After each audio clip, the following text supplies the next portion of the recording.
sa adlaw ipapahulay kita nakahimo sa pagpahulay sa tanan natong kabudlay kabukaton ug sa mga pagsikay-sikay sa pagtagsatag sa kinabuhi ug dalaygon ang atong buhi nga Dios nga diin kita nagahimo sa paghiusa niining manindot nga covered court sa barangay Kawayanan alang sa pagsimba o pagdaig pag-ambahan sa buhing nga ngalan sa atong Dios. Salamat sa mensahe sa awit mga kaisunan nga gihatag sa atong mga kaisunan gikan sa Hacienda. Ang mensahe sa awit mga kaisunan nagpahinumdum alang sa matag usa kanako nga ang mga ilhanan sa pagbalik sa atong manluluwas nagahitabo na gyud niining kalibutan ug buot pasabot niana mga kaisunan nga ang pagbalik sa dugay natong gipaabot nga manluluwas hapit na gayon. Dili kamuntagon mga kaisunan atong lantawon or atong hisgutan ang suhito nga naguluhan ang hulagway sa tinuod nga Kristohanon. Unsa man ning Kristohanon mga kaisunan?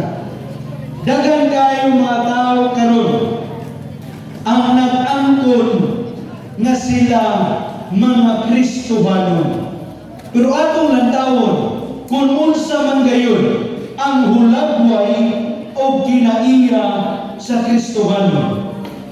To give you a short, brief, or background mga kaisunan, ang Kristohanon dili lang ni siya usa ka pangalan.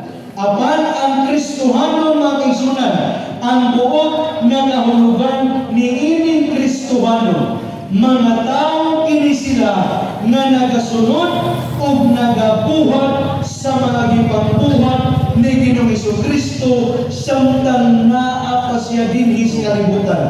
In other words, o sa laktod nga sa pagstorya, ang mga Kristohanon mao kini sila ang mga tao nga kung unsang kinaiya ni Kristo, mausab ang ilang kinaiya. Kung unsa ang binuhatan ni Kristo, mausab ang ilang binuhatan. Ug niining kamutagon mga kaisunan atong tantawon kung unsa man gayon ang hulagway sa isa ka tinuod nga Kristohanon. Kay duna may tinuod, duna usab di ay dili tinuod nga Kristohanon.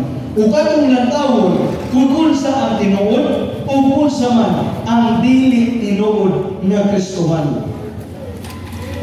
Giunsa man pagsaysay sa balaang kasulatan ang mga katawhan sa Ginoo. Unang Pedro 2 versikulo 9. Apan kamo maoy usa ka kaliwatan nga pinili ang kahugpungan sa mga harianong saserdote ang nasod nga balaan ang katawhan nga iya kaugalingon sa Dios.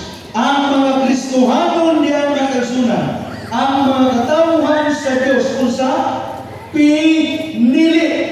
So kitang tanan nga ania karon nagsimba sa atong buhi nga Dios, kitang tanan mga pinili sa Ginoo.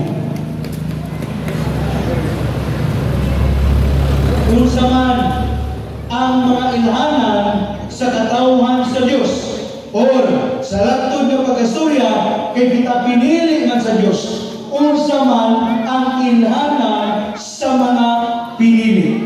Una, kaliwatan na pinili, pinili ang ginakaon. Kagabi atong nasayran kung unsa ang mga pagkaon. Muli atong bantayan ha. Daghan ang mga tao nga maingon nga ang mga Adventista pinili ra ang ginaon. Pero kagabi atong nahibaluan nga dili di ay lang ang Adventista nagbuot sa ilang kaunon, kundi ang gigaon sa mga Adventista, gisunod sa mga Adventista o sa mga katawhan sa Dios ang pagkaon na gipili sa Ginoo nga iyang ipakaon sa iyang mga katawhan. Umao ni ako hinumduman mga kaisunan, bisan unsa pa man ang relihiyon nga atong gigugtan karon, ikaw ug ako pinili sa Ginoo. Ug tungod kay pinili man ta sa Ginoo, apil kita nga mga katawhan nga diin siya nagpili og gikaon ug angay natong kaonon. Unya pinili ang ginasulti. Ginasulti ug ang ginagubat. Ikaduha, mga isunan, harianong saserdote, mga katawhan nga ginidikal ngadto sa Dios. Balaan nga nasod, mga katawhan nga morepresenta sa Dios ngadto sa kalibutan. Kita ay nga mga pinili nga katawhan sa Dios, mga isunan, kita ang gitugahan sa Dios nga magpuyok niining kalibutan aron irepresenta ang iyang guma, irepresenta ang iyang kinaiya, irepresenta ang iyang pagkamaayo sa atong kaugalingon. Ubusan niini nga atong ipakita nga ang mga katawhan sa Ginoo. Unsa to? Dili mo sigarilyo, dili mo inom ug makahubog nga inimnon ug dili busayon. Mga isunan, nini kamuntagon, ining pulong na akong gihatag na kaninyo, dili ini akong kaugalingon na pulong, kundi pulong ini sa Ginoo. Kung magaling man maigsuon, dunay pulong nga makapasakit sa atong kasing-kasing, pasayloan ko mga isunan. Ang ako lang gusto na kitang tanan makahibalo. Nga naman, kung dili inako isulti ngadto sa katawhan, ako ang paninglan sa Ginoo. Ug labaw sa tanan, gusto nako nga kitang tanan nga ani atin hinlupara mag-uban dito sa langitong ulian. Katawhan nga kinaiya sa Dios, pinasahig kay iyang di ba kamatyan ang mga pinili diay na katawhan sa Ginoo mga kaisunan. Dunay pinasahig na kinaiya. Ngano doon naman pinasahig na kinaiya? Tungod sa iyang kamatayon nga iyang gihatag dito sa Kalbaryo sa cross. Ingon nga mga katawhan sa Ginoo, unsa man ang pahimangno nga iyang gihatag alang sa matag usa ka nato.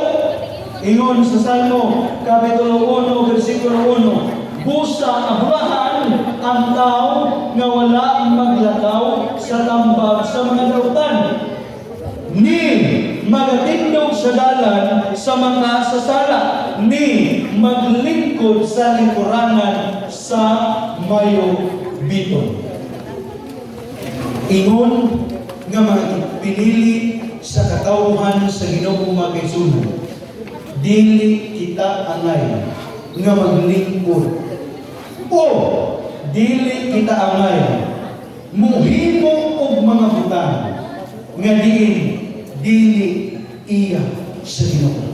Ug niining mga puntuha mga kaisunan atong mahibalan kung unsa man ang mga dili binuhatan sa mga katawhan sa Ginoo. Ang ikaduhang Korinto 6, versikulo 14 hanggang 18 ningon, dili magpasamon o gilugo kauban sa dili matinuohon. Ang mga tao na dili matinuohon mga kaisunan, mao kana sila ang mga tao na wala nagtuo ni Kristo. Ang ilang pagkinabuhi dinhi sa kalibutan, uyon sa pagkinabuhi dinhi o dili uyon sa pagkinabuhi na susama sa pagkinabuhi ni Kristo niining kalibutan. Ngano ato nang tawong mga kaisunan, ngano man yun nga dili katubutan sa Ginoo, daotang pagikuban makadao sa maayong pamatasan. Unang Korinto 15:33. Kung atong naturon ni nga pagstorya mga kaisunan ang pulong sa Ginoo, kung kita makikuban sa mga daotang-butang mga kaisunan ang atong tagsa-tagsa kaugalingon, madaot mao di ay mga kaisunan nga wala kita gitubutan sa Ginoo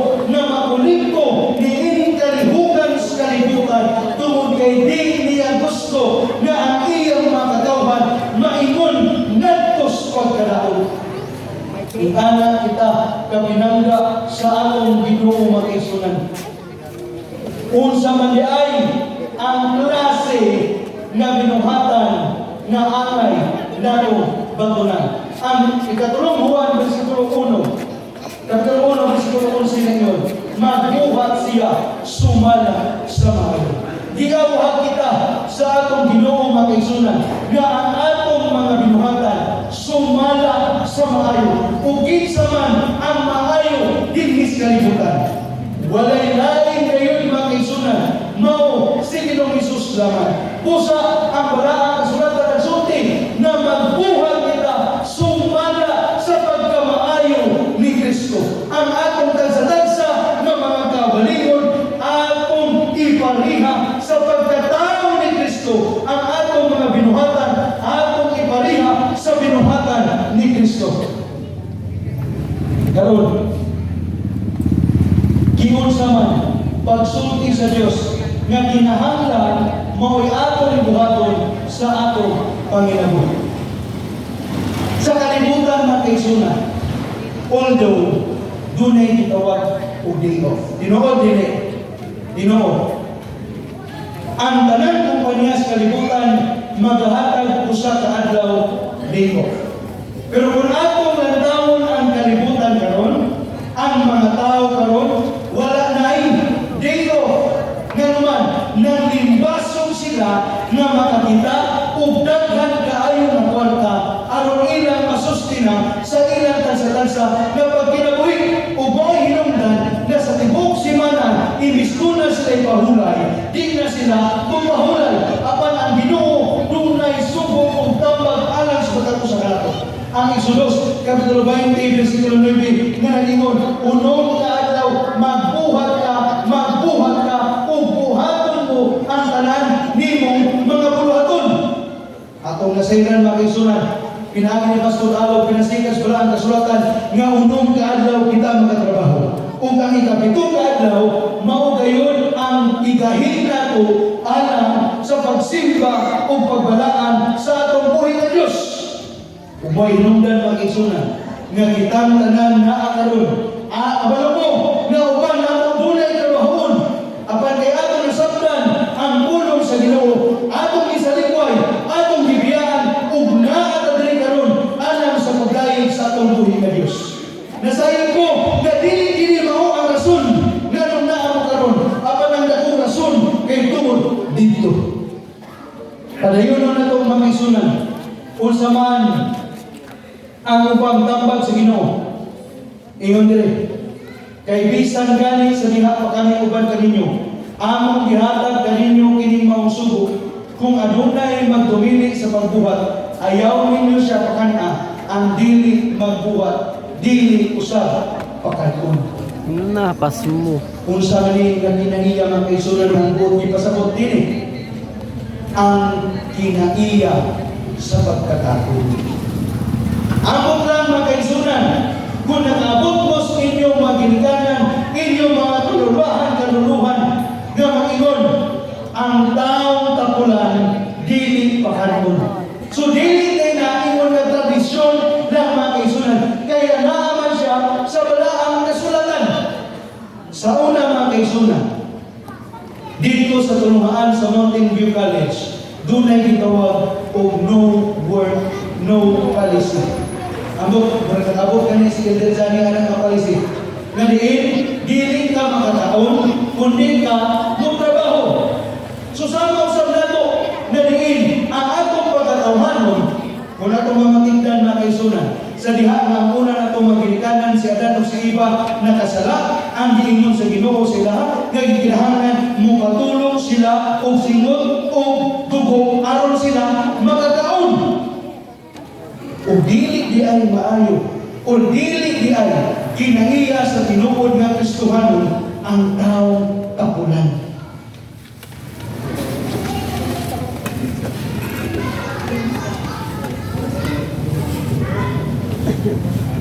Unsa ang magabandog ngadto sa kataspo o pagkatapulan. Ang sa kataong dautan nga nagdumili sa pagtrabaho, siya naghunahunag,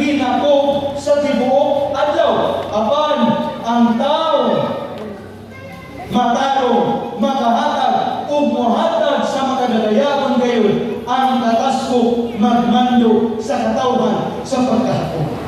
Ang pagkatapulan ni ay mga kaisunan, usa di ay pun kakinaiya nga diin ikaw ug tapulan ka, hapog ka. Meron kung ato ng taon ang taong tapulan, wa gina siya naghuna-huna sa tao sa iyong palibot. Ang iya na yung ginahuna, ang iya na kaugalingon. Ug dili na ipod kinaiya sa tinuod nga Kristohanon ang tao na hapog. Ug mao bitaw mga kaisunan, nga wa na ko ni gihinakog ning pulong sa Ginoo. Wa na mo ni gihinakog ang pulong sa Ginoo. Kay ang pagkahapog dili kinaiya sa mga katawhan sa Ginoo. Karon, giskutan diri ang kaibog. Ang tao di ay na maibog mga kaisunan, dili di ay po kinaiya sa tao sa Ginoo. Midyas Kapitulo 2, versikulo 2. O gikaibgan nila ang mga kaumahan, o ginaagaw nila ang mga balay, o ginasakmit sila, o ginarupingan nila, o gitikasan sa iyang panunundon. Atong hinunduman, nga diha sa napulong kasugo, ang Diyos nagmando alang sa matalo sa kanato, nga dili kita maibo sa unsang butang nga naa sa atong isig katao. Diyan mga kaisunan, kung ang atong silingan mupalit og washing machine, kung ang makita na ito bagong washing machine, mupalit po ta nga na di ay siya mga kaisunan, kaibog ko na siya o dili na ang ayan nato nga bagunon mga kaisunan, kay ang kaibog mao'y sinugdan sa sala. Kay kung ato na tawon mga kaisunan sa pagkasala sa una natong ginikanan, dili ang iyang kagutom ang hinungdan nganong gibuha niya ang bunga, apan ang hinungdan ang kaibog sa maong bunga. Maong bantayan na itong mga kaisunan nga ang pagkaibog dili gina siya kinaiya sa tinuod Kristohanon.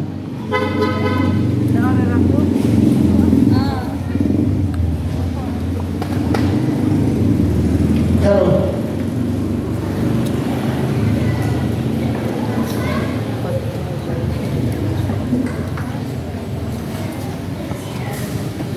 kini nagsangko sa sayaw, sa sini, bulan o uban pang kalingawan sa kalibutan.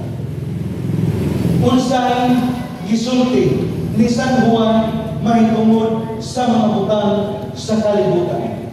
Unang Juan, Kapitulo 2, versikulo 15 ngadto 17. Ayaw higugmaa ang kalibutan, bisan ang butang sa kalibutan. Kung may nahigugma sa kalibutan, ang gugma sa amahan, wala diha kaniya.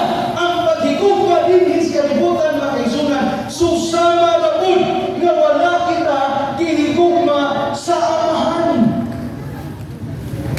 Ganuman mga kaisunan, daghan kaayo ang mga tao karon nga grabe ang paghigugma sa kalibutan.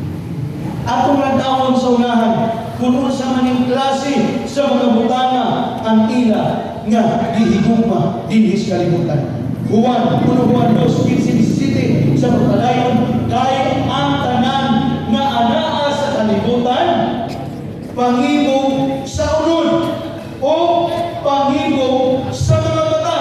Sa ako nang gisulti kaganina nga dili gyud maayo ang mangibog. Dili kaganina mata lang ang isutan. Apil na sa ang unod ug kalapit na niini mga kaisunan na usa-usa sa napulong kasugo nga gikinahanglan nga dili ta magpalabaw o ang pagpagalbo sa kinabuhi dili gikan sa amahan kundi sa kalibutan. Dili lang di ay ang bisyo, dili lang di ay ang pagpanugal, dili lang di ay ang inom, pagpanigarilyo o uban pang mga dauton sa kalibutan, ang iyas kalibutan, kundi apil ang pagpagalbo sa kinabuhi. Ang tao di ay nga manginalbuso mga kaisunan, gihigugma niya ang kalibutan kaysa sa amahan. Usapan ni mga kaisunan, at ulang tawon mo sa mani,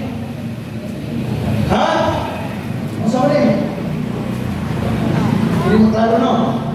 Salmo 39, versikulo 6, sa pagkamatuod, ang tagsa-tagsa katao diha nagalagaw imon lamang sa usa ka tawo nga taranawon, sa pagkamatuod ang ilang kasaba tawag lamang siya nagtigom o bahandi apan walay kapuslanan. Dili na kay bisyo, dili na kay magpagkinaman ng puso, mga kaisunan, ang sala, kundi usap ang pagkamahigugmaon sa kwarta. Mga kaisunan, sukihan ko kamo, ang kwarta, dili siya daukan. Kaya naman, ang kwarta, magamit nato sa giginaanan sa batang adlaw. Ang kwarta, magamit nato nato sa pagtabang sa uwan. Apan, kung gani, kung himuon na itong Ginoo ang kwarta, diha na ang sayo, mga kaisunan.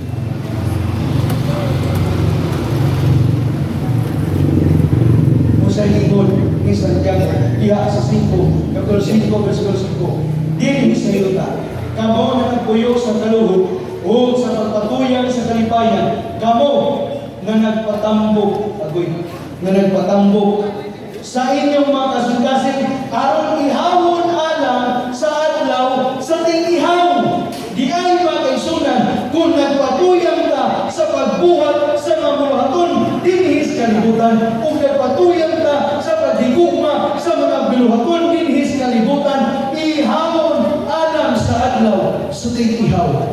Kagabi, kiskutan ni Pastor Alo na diin ang katong mga tao na mukaon sa unod na gidilig sa Ginoo, itambog o sunugon dito sa kalayo. O dili na ni kato, apil ni ay ang mga tao na dunay bisyo, apil ang mga tao na dili mapayanusanon, o ang mga tao na nahigugma sa kwarta o nahigugma sa kalibutan, apil ihawon o itambog sa kalayo. Unsa man ang tinatili manon sa katapusan mga adlaw.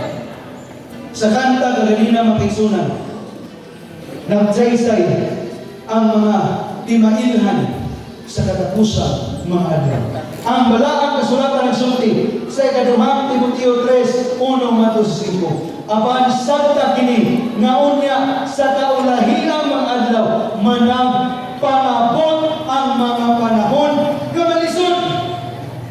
Lantawon na to ang atong sitwasyon karon. Lisod sayon. Lisod sayon. Lisod gani diha sa atong Senado karon pirting kubuta. Pasidanan ko kamo pinasikat sa balaang kasulatan nga kining kalisdanan nga atong giatuban karon dili pa ni mao. Duna kay mas lisod pa niini. Kay ang mga tao magamahigugmaon man sa ilang kaugalingon. Ang mga tao sa mailhanan sa hapit na mahuman ang kalibutan magkaigsunan, ang mga tao mahigugmaon na ngadto silang kaugalingon. In other words, ilang ang ginahuna ang ilang tagsa-tagsa ng mga kaugalingon. Kunya, mga hinapit, mga tigpagawal, hambugiro, tampalasan, masukihon sa mga ginikanan. Mga ginikanan, gigatag na dahil sa balaang kasulatan na ang mga kabataan masukihon sa mga ginikanan. Ubaw ka na ang usa ka itimailhan na hapit na matapos ang kalibutan. Wala inigabalos sa dili Diyos nun. Ang mga tao mahigugmaon sa kabalingon o puno sa garbo. Unsa may buhaton sa Dios alang sa mga tao nga mapahitason. Santiago 4:6, apan siya nagahatag og labi pa kadakong grasya busa ginaingon. Pagasantahon sa Dios ang mapasitason, apan sa mapaubsanon siya maghahatag og grasya. Ang Ginoo ay makaisunan, dili siya maghatag og grasya ngadto sa tao nga mapahitason, apan siya maghahatag og grasya ngadto sa tao mapainusanon. Unsa man ini ha, Sa kalibutan karon, ang sugdanan sa makahitas-anon kinilang ang pinaiyak. Pero sa balaang kasulatan mga kaisunan, gitagda o gikasaysay diha nga dunay nga nagkalain-lain nga mga butang nga gigamit sa kaaway aron ikaw ug ako mamahimo magpahitas-on nga tao. Isaya kapitulo 3 versikulo 16 ngadto sa 23. Labot pa si Hiyuba bingon, tungod kay ang mga anak ng babae sa Siyon, mga palabil-labihon, o manlagaw nga pinatiki ang amaliog. Mangutana ko ninyo karon, doon na ba yung mga tao na maglagaw tiki ang liog? Doon na! Ang mga mata, mga manimbungon, o managkiay-kiay sa ilang paglagaw. Na itaw karon nga magkiay-kiay ang paglagaw, na o managapakpak sa ilang mga tiil. Padayon na to. Kini mga kaisunan, dili ni atong kulong. Kung dili, kulong kini sa Ginoo. Isayas, kapitulo 3, 16, ngadto 23. Inubanan sa mga o sani? Arios o mga pulsiras o mga singsing o mga pahiyas sa ilong. Di ay mga kaisunan ang ining mga burluloy nga atong ginasulpo gigamit ni sa kaaway karon nga diin atong ibadayan sa katawhan nga kitang tanan mapahitas una. Doon na yung sa istorya mga kaisunan. Kini nga istorya na dumog na po din ako ni Pastor Alaw samtang naghimo ni Bible study. Doon na yung sa katao nga pirti kahilig o burluloy. Isa may nagkagalo din Shopee. Kanan, ganina pagkakal, Shopee! Hindi ba sa burluloy mga kaisunan? Kung ang ilang pagtrabaho, igo-igo lang ba? Order siya daghan kay burluloy, sing-sing puno kayo ang lima ka mga tudlo, wala og tuo, kunya ang iyang diri, puno kay sa kalipintas niya, gold pa yun. Usa mga tao palagi tulingon, mura na o, gihiba, kay puno na kayo sa gold. Kunya sa kaadlaw na mga kaisunan. Kunya katong iyang mga sing-sing, Shopee naman lagi, ang kantidad, nasa G's, 15, 30, 20. Nipalit siya isda sa merkado mga kaisunan. Pagpalit niya isda sa merkado mga kaisunan, niana siya sa tindira. Magkano to? Sila kay sing-sing mga kaisunan. Magkano to? Ang tindira mga kaisunan, huna niya. Dato kay ni, may grabe kayo mga alahas. Kunya, nakaatik man ang tindira mga kaisunan. Nga ang isulpo de atong tawhana, Shopee. Nitubag ang mga tindira na dako kayong kahiyong. Yes. Kunya ang tindira na ay brace na gold na ipatawad na gold panahon sa pista. Di ay makaisunan ang pagsuko o burluloy, dili kay na siya timailhan, na dili ikaw kwataan, adunahan, abaday ang pagsuko o burluloy, usa ka pamaagi na kita mapahitason, umaw ka na ang gigamit sa kaaway karon mga kaisunan.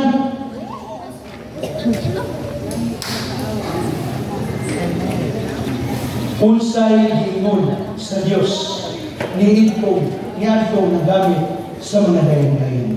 Unsa man yung dayon-dayon ang mga kaisunan? Mga burluloy. Gawas nga burluloy mga kaisunan. Kabantay ta mga kaisunan. Ang usa ka decoration, dili na siya matawag o decoration o nindot kung walay mga dayan-dayan. For example, ang parol, dili na siya pwede nakawayan ng kapon mag-style. Doon na din na siya gitawag o kanang panghaplat niya o doon ay mga glitters aron musidlak siya. Sa taong sa karon, doon na usap ng anak o sa mga klase.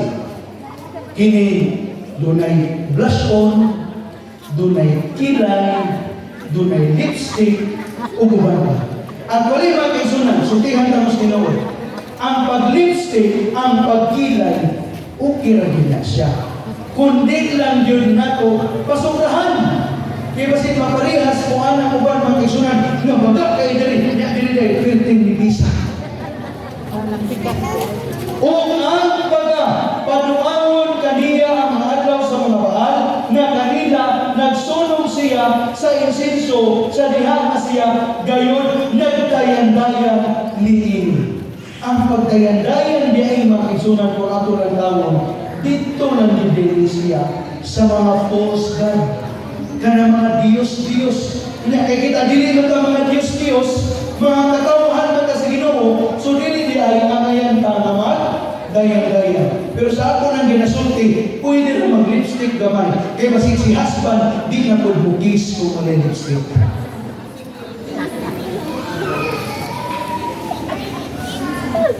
Atong gayon mga kaisunan, ang Diyos nagsulti, alam ka natong tanan. Unsa man ang giingon sa Diyos ni atong nanggawi sa mga dayan-dayan. Usias, Kapitulo 2, versikulo 13. Ang paggamit diini mga butana makadala sa pagkahalimo sa Diyos. Di ay mga kaisunan, usani ka-instrumento maghihimok sa kaaway aron kita makahilimo ngadto sa Diyos. Kaya usahay mga kaisunan, mao na ni ang sangkutan sa tao. Dili na ang Ginoo ang ilang Diyos, kundi ang kwarta na, ang dayan-dayan. Mao na ang ginadilit yun kita. Kini siya mga kaisunan, dili lang araw sa mga Adventista, kundi kitang tanan na mga katawhan sa Diyos. Kini, mana naman tas pinaiya, humana naman tas mga dayan-dayan, din ginasabtas igabisti. Unang Timoteo 2:9, usab ang mga babae maligtong o mabinuutan sa ilang pagpatahong sa ilang kagalingon, pinaagi sa pamistig o maugtang, dili pinaagi sa buhok na sinalapin o sa bulawan o sa mga mukya o sa mahal na sapot, kundi pinaagi sa mayong buhat, ingon na mo'y angay sa mga babae nagapadayi sa pagka-Yusno, magbisti sa maugdang. So dili din kung maayong makiksunan na magbisti ta o ganang short, nagbuwag na nagawin, makita na ang Ukraine kutira. Kaya doon ay mga tao, karon makiksunan, musubol kita sa dili, nagkanapin tao, mga tao dili mahadlok og panahon, kaya mga tao na musulong o natuwangan sa tila, kaya naman, pasok-pasok kayo na naagad kayo makiksunan. Kunya, ang mga lalaki po karon, ang mga sinutan, mungko na kayong short, magtulang basketball. Di ay makiksunan, giginahanglan kita o magbisti o maugdan. Isultihan ka mo sa Lord makiksunan na, ang tao gani, di ba uso man ang rape karon? Uso ang rape. Sa gingon pa na ito ganina, nga ang mata, makasasala kina siya. Once ganing mag-isunan, nga musa ka babae, dili magsuot o bisti na tarong, prone gina siya o rape. Nga naman, ang pagkaputi sa paa, ang pagkasiksi sa babae, gamiton sa kaaway, ano ng isa katao ng galing ko diha, matintan. Okay na mga kaisunan, tinabinas mga katanon, okay rin mo mag-short, pero diha lang sa balay. Pero ako na po pasabot mga kaisunan ha, nga basit tibukad lang na, ito na sa pastor, nga magbiskit ang nindot, kasi na ako kayong sayang mo, abot na nila. Di po na maayo, kaya masapin po mo anak. Himuwa nga ang pagpaanyag ninyo sa inyong kagulingon, dili anha sa inyong daya nga panagway, pinaagi sa pagsalapi sa buhok o pagdayandayan o paggamit sa mga alahas. Hapit na tamang human mag-isunan. Ang Diyos nagtawag ka na ug nagpaabot siya kanato karon na ang iyang mga anak bisan sa pagbisti makita ang pagkalahi. Kabantay mo mga igsunan. Kabantay mo ang mga born again uban. Diba, ang mga born again uban, di na sila magsuot o short. Nibisan karsonis. Sayang din na sila. Ang mga Adventista, tula ko sa mga anak, pero uban lang, short lang. Di ay mag-isunan, dili lang di ay usa ka relihiyon ang gihawak sa Ginoo na magbisti og tarong. Kundi kitang tanan nga iyang mga anak. Atong natunan nini adawa mga kaisunan nga ang tinuod di ay na Kristohanon dili mahigugmaon sa kwarta, dili mahigugmaon sa kaptanan, dili nagasulod og gayon-gayon og labaw sa tanan. Gihigugma nila si Kristo labaw pa niini kalibutan. Before ko mulingkod mga kaisunan, muhatag ko og usa ka ilustrasyon alang sa pagpalamdag sa atong tagsa-tagsa nga mga desisyon. Kinsa dinhi ang dugay mahuman o pili o kamatis sa palengke. Di ba? Kitang mga budget mga kaisunan, kung mao ni subuko nato mag-shopping, mag-grocery, dugay gini sila mahuman o pili. Nga naman mga kaisunan, ilan yun nga pilion ang tarong. Pananglitan, kamatis. Kung ang mga laki mo palit o kamatis, wala na yung isa ka minuto. Kaya ano, mana ang laki o bayad. Ang mga babae, ilan ginang daoton. Uy, medyo daoton. Uy, kini, kay guwapa. Sumabot nila sila 1 hour sa pag-ing. Sa oso, sa ato usap na pagkinabuhi nining kalibutan ng mga isunan, giginahanglan nato ang pagpili. Duha ang atong pilion, ang kalibutan o ang naghimo sa kalibutan. Ato nang nadunggan mga kaisunan, ang mga buluhaton, ang mga butang niini kalibutana, nga katong mga butana, dili dito angay natong buhaton. Apan, ang naghimo sa kalibutan, naghimo kanimo o kanako, o may naman dinisiyuta atong itumban karon, siya nagpaabot kanimo o kanako. Mga kaisunan, ang agianan padulong sa kaluwasan, ang gate sa kaluwasan na kaisunan, abre pa. Kaya naman, wala pa man tayo nagsugod ng bautismo. Ang pagpili, mga kaisunan, dili akong pagpili. Dili pagpili ni Pastor Alo. Dili pagpili ni Brother Shem o ni Brother Johnny Kaido. Ang pagpili ninyo mga kaisunan. Apan maulan ni ang akong ibilin mga kaisunan. Dinhis kalibutan, puno Diyos kasalanan. Dinhis kalibutan, puno sa kasakit. Dinhis kalibutan, mayon ko, nga way ayo din. Although, naikwarta din pero kanang kwarta, temporaryo na ng ibilin na to din.